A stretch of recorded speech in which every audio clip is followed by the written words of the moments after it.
Okay, now we're going to review for the last part of your test here, part 12. Part 12 of your test is multiplying and dividing these fractions and then writing them as a with the correct sign. So for A, I have negative 12 divided by positive 3, or negative 12 over positive 3.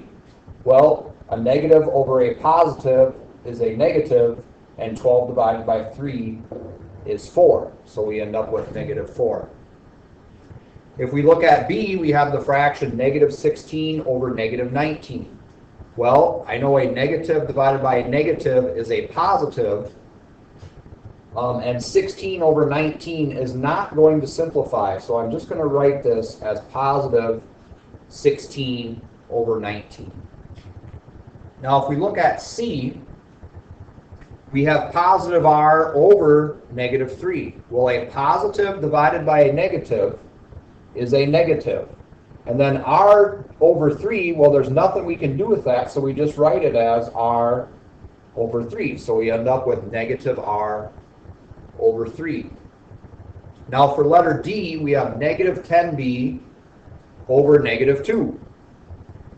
Well, a negative over a negative is going to be a positive, and if I take 10 divided by 2, I'm going to get 5.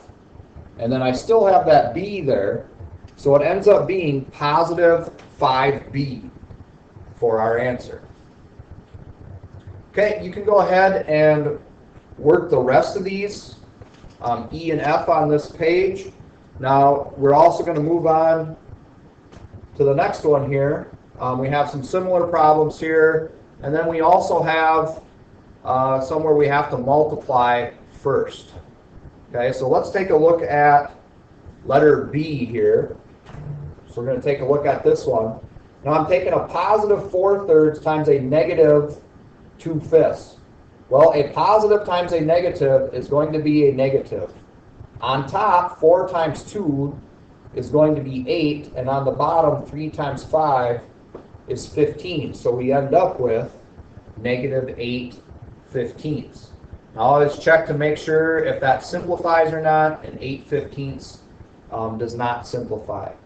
So that would be the only other type here where you have to multiply first.